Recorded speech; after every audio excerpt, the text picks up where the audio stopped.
नमस्कार दोस्तों, welcome to market. क्या लगता है आज के इस वीडियो में हम डिस्कस करेंगे निफ्टी और बैंक निफ्टी का ईओडी सेटअप क्या है और as usual bank Nifty, Fin Nifty, Sensex, gold and silver का इंट्राडे लेवल पे बात करेंगे। साथ में हम कुछ स्टॉक पे भी डिस्कस करेंगे जो जिसका चार्ट सेटअप इंटरेस्टिंग है। और दोस्तों ये चीज आप ध्यान रखिए, जो हम सेटअप पे बात करते हैं स्टॉक का, उसको आप ऑब्जर्व करो, उसको आप किसी और स्टॉक में अगर आप दिखता है तो उस पे, और ऐसे भी कैसे आपको स्टॉक सिलेक्शन करना है इस पे तो हम हमेशा बात करते रहते हैं।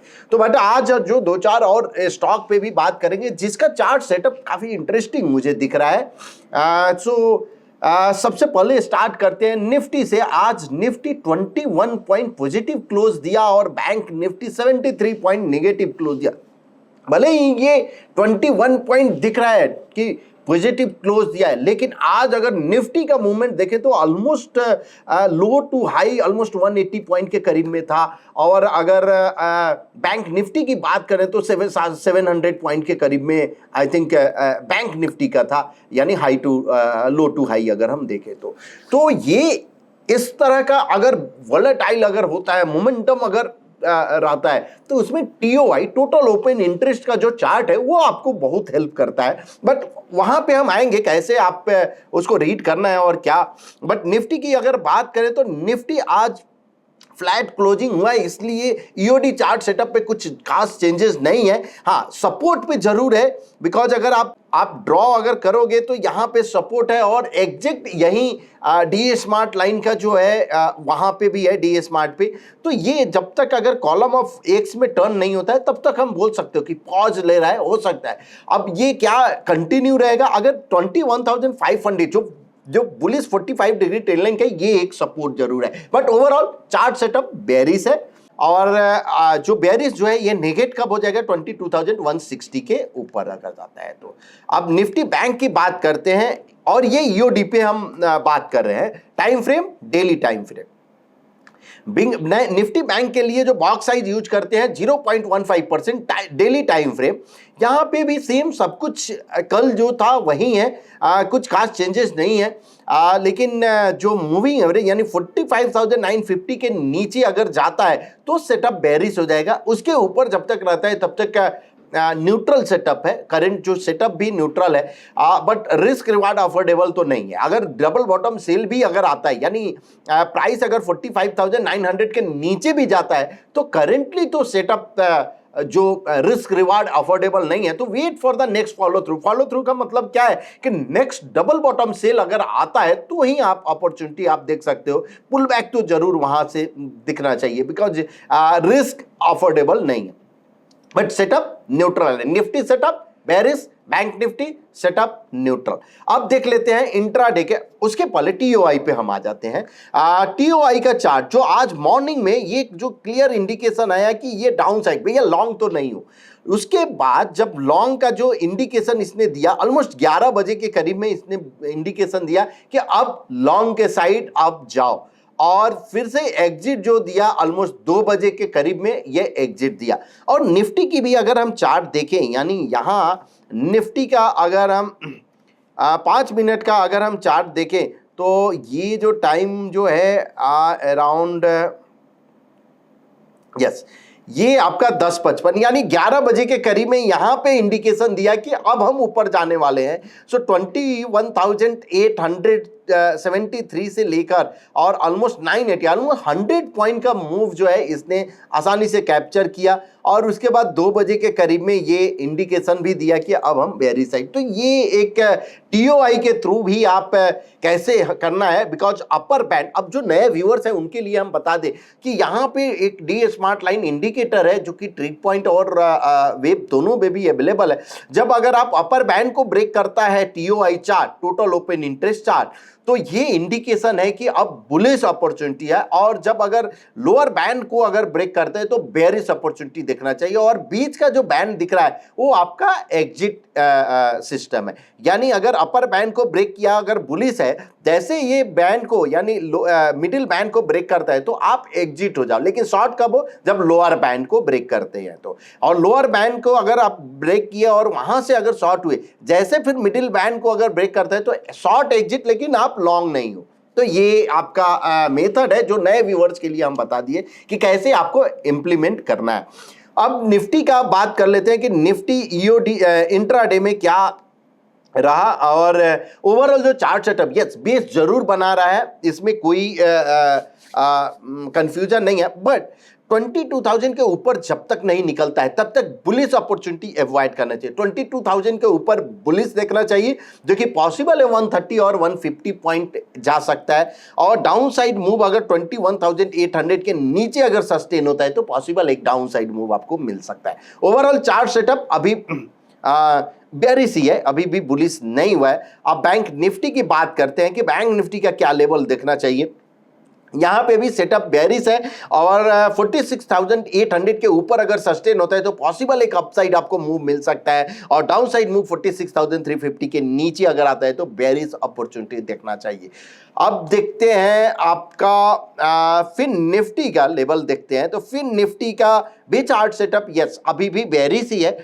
यस पुलबैक जरूर आया और उसके बाद सस्टेन भी हुआ है थोड़ा, बट 20,700 के ऊपर अगर सस्टेन होता है तो पॉसिबल एक अपसाइड आपको मूव मिल सकता है फिन निफ्टी में, और डाउन साइड मूव अगर 20,550 के नीचे अगर आता है तो आपको बेरिश अपॉर्चुनिटी देखना चाहिए। और सस्टेनेंस का मतलब एटलीस्ट 5 मिनट उस लेवल के ऊपर बुलिश या बेरिश लेवल के ऊपर या नीचे ट्रेड होना चाहिए। अगर हो रहा है इसका मतलब बोल सकते हैं कि सस्टेन हो रहा है, सस्टेनेंस का। सेंसेक्स की बात करते हैं, और सेंसेक्स में जो 72,500 के ऊपर अगर जाता है तो पॉसिबल एक बुलिश अपॉर्चुनिटी आपको दिख सकता है, और डाउन साइड 72,000 के नीचे अगर आता है तो आपको बेरिश अपॉर्चुनिटी देखना चाहिए सेंसेक्स में। अभी भी यस चार्ट सेटअप थोड़ा अभी भी आप बोल सकते हो बिकॉज प्रीवियस 2 एंकर के ऊपर में दिया नहीं है दोस्तों, तो न्यूट्रल ही हम बोल सकते हैं, नॉट बुलिश और नॉट बेरिश। अब गोल्ड और सिल्वर की बात करते हैं। गोल्ड यस कंसोलिडेशन फेज में है, ट्रेंड के बाद कंसोलिडेशन, हाँ, लेकिन बुलिश किस लेवल 65,750 के ऊपर अगर जाता है तो पॉसिबल है एक अपसाइड मूव आपको मिल सकता है। ये जो लेवल जो आपको दिख रहा है 66,180 और 280 यानी सॉर्ट ऑफ क्लस्टर, ये पॉसिबल है कि अगर ऊपर के साइड जाता है, बट ऊपर का लेवल मतलब 65,750 के ऊपर जाता है तो पॉसिबल एक अपसाइड आपको मूव मिल सकता है जो कि 66,200 तक, और 65,450 के नीचे अगर जाता है तो बेरिश अपॉर्चुनिटी देखना चाहिए। अब सिल्वर की बात करते हैं, और सिल्वर में 75,600 के ऊपर अगर सस्टेन होता है तो पॉसिबल एक अपसाइड आपको मूव मिल सकता है, और डाउन साइड मूव 74,900 के नीचे अगर सस्टेन होता है तो बेरिश अपॉर्चुनिटी आपको देखना चाहिए। तो ये गोल्ड और सिल्वर का लेवल रहा। अब ऑल एसेट क्लास की एक बार बात करते हैं, तो यहां पे कुछ खास चेंजेस नहीं हुआ है। निफ्टी अभी भी डीए स्मार्ट लाइन के ऊपर में ही ट्रेड हो रहा है, और ये एग्जैक्ट सपोर्ट पे है। जब अगर डीए स्मार्ट यानी 750 के नीचे 780 के नीचे अगर क्लोज होता है तो आप 750 पकड़ के जो है 750 के ऊपर 21,750 के नीचे अगर क्लोज होता है निफ्टी, तो आप समझ लो कि यहाँ की एटलीस्ट आप अगर आप लॉन्ग में बने हो तो आप एग्जिट हो जाइए। बहुत ज़्यादा कोशिश नहीं कीजिए लड़ने का। फिर से अगर आप एग्जिट हो जाते हो तो री एंट्री मेथड आप यूज कीजिए, यानी री एंट्री कहाँ पे करना है, जो भी आपका मेथड है वो यूज कर सकते हैं। But overall all asset class के देख के तो ये इंडिकेशन जरूर है कि इक्विटी अंडर परफॉर्म में भी करेगा। लास्ट कंफर्मेशन जो निफ्टी अगर डीए स्मार्ट लाइन के नीचे अगर आ जाता है तो ये एक क्लियर इंडिकेशन रहेगा। अब ओआई के हिसाब से देख लेते हैं क्या 22,000 का ओआई अभी भी कॉल ओआई सबसे ज्यादा है, मतलब 22,000 तो रेजिस्टेंस दिख रहा है, नीचे में कोई बड़ा सपोर्ट नहीं दिख रहा है। 21,500 21,800 ये एक सपोर्ट, लेकिन छोटा सपोर्ट दिख रहा है, तो अभी तो क्लियर नहीं, लेकिन हाँ 22,000 के ऊपर तो जाना मुश्किल लग रहा है। तो 22,000 एक अभी भी रेजिस्टेंस बना हुआ है। तो ये रहा अभी जो वाई और ऑल एसेट क्लास के हिसाब से क्या इंडिकेशन है।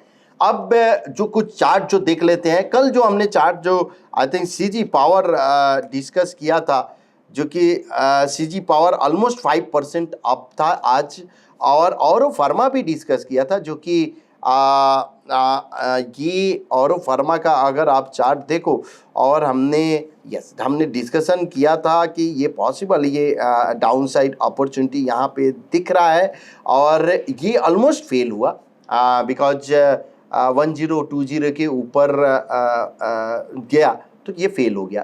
तो ये दोनों स्टॉक का रहा। अब कुछ शॉर्ट टर्म के लिए हम चार्ट आज डिस्कस करेंगे। फर्स्ट जो स्टॉक है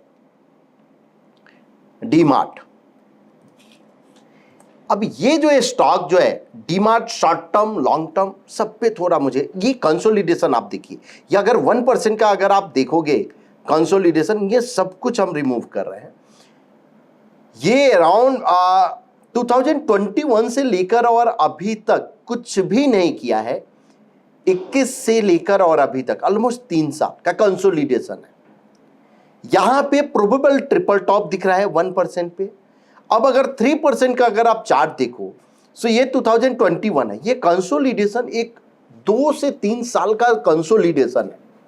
उसके बाद प्राइस यहां पे ट्रिपल टॉप फॉर्मेशन बन रहा है 4170 के ऊपर। करेंटली जो कितना है 4056। सो अगर 4170 के ऊपर अगर जाता है तो पॉसिबल है ये एक 46 और 5700 तक जा सकता है। लॉन्ग टर्म के लिए भी ये स्टॉक अच्छा दिख रहा है, प्रोवाइडेड क्लोज होना चाहिए 4170 के ऊपर। अगर क्लोज होता है तो जिस दिन भी क्लोज होता है इस पे आप नजर रखिए। Short term, medium term consolidation है, लॉन्ग टर्म में भी कंसोलिडेशन है। सो लॉन्ग टर्म में ब्रेकआउट होता है, इसके बाद आप शॉर्ट टर्म, मीडियम टर्म में जो भी आप ट्रेड अपॉर्चुनिटी लेना है आप ले सकते हैं। दूसरा स्टॉक जो है कमिंस इंडिया, ये शॉर्ट टर्म के लिए हम देखेंगे, जो कि 0.25% पे। अब यहां जो है हम कमिंस इंडिया का अगर आप चार्ट देखो, प्राइस क्लियर अप ट्रेंड में है। शॉर्ट टर्म में मूविंग एवरेज के नजदीक सपोर्ट लिया है। बेयर ट्रैप फॉर्मेशन यानी probable bear trap plus bullish ABC भी हुआ है। ये जो काउंट जो है आज 3% ऑलमोस्ट अप भी है। 3010 का काउंट ओपन है, प्लस 3245 का पैटर्न फेलियर लेवल बिलो 2670। तो ये यहां पे नजर आप रख सकते हो। कमिंस इंडिया बाइंग अपॉर्चुनिटी यहां पे दिख रहा है। Another stock Glenmark. ग्लेनमार्क में अगर हम बात करें तो ये कंसोलिडेशन जरूर है, बाई सेल बाई। अब यहां पे एक रेजिस्टेंस लिया है प्राइस, हो सकता है कि थोड़ा ऊपर जाके फिर कॉलम रिवर्स, नेक्स्ट जो फॉलो थ्रू होगा उस पर आप ध्यान रखिए। तो क्लियर जो है कमिंस दिख रहा है, डीमार्ट एक बुलिश अपॉर्चुनिटी दिख रहा है। उसके बाद अगर सेल साइड अगर हम देखें तो कैनरा बैंक, केन बैंक, पीएसयू बैंक में यहां एक अपॉर्चुनिटी मुझे दिख रही है कि बाई सेल बाई यानी शॉर्ट ऑफ बेयरिश ब्रॉडनिंग, उसके बाद फॉलो थ्रू। लेकिन किस लेवल के 535 के नीचे अगर जाता है तो दोस्तों ये पॉसिबल एक डाउन साइड जो कि 480 तक जा सकता है। Pattern failure level 554। तो 535 के बिलो आप ध्यान रखिए। लेवल ऐसा नहीं कि कल जाके और इसको शॉर्ट करना है, जब तक 535 के नीचे नहीं जाता है तब तक आपको कुछ नहीं करना है। वैसे ही डी मार्ट का जो लेवल हमने डिस्कस किया, तो ये लेवल पे जरूर आप ध्यान रखिए। पैटर्न फेलियर लेवल 554 दिख रहा है। यहां पे एक अच्छे रनअप के बाद ब्रॉडनिंग फॉर्मेशन दिखा है। उसके बाद चंबल फर्टिलाइजर, यहां एक सेलिंग मुझे दिख रहा है कि सेलिंग प्रेशर है। अब series of bearish anchor column, उसका फॉलो थ्रू तो मिल रहा है, साथ में बुलिश एंकर कॉलम जो है उसका फॉलो थ्रू नहीं मिल रहा है। आप यहां देखो, ये चार्ट का स्ट्रक्चर आप समझो। ये चार्ट का स्ट्रक्चर में continuous series of bullish anchor column, मतलब एंकर कॉलम का मतलब long column of x. So long column of x formation हो रहा है, उसके बाद फॉलो थ्रू भी मिल रहा है। लेकिन यहां पे long column of x follow through नहीं मिला, long column of x follow through मिला, लेकिन जो भी बेयरिश मिल रहा है, बेयरिश कॉलम बन रहा है, उसका फॉलो थ्रू मिल रहा है। तो पॉसिबल अगर 337 यानी 335 36 के नीचे अगर क्लोज होता है तो पॉसिबल है एक डाउनसाइड मूव आपको मिल सकता है, और पैटर्न फेलियर लेवल अबव 347 है। तो चंबल फर्टिलाइजर पे आप नजर रखिए।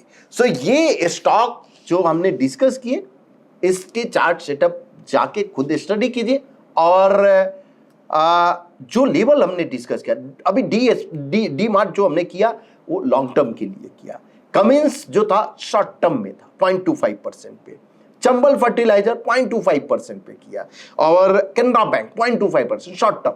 लेकिन लेवल कब होगा, जब अगर जिस बेरिस लेवल जो हमने बोला कैनरा बैंक और चंबल फर्टिलाइजर उसके क्लोज होगा, उसके नीचे आपको देखना है। वैसे ही डी मार्ट और कमिंस में देख सकते हैं।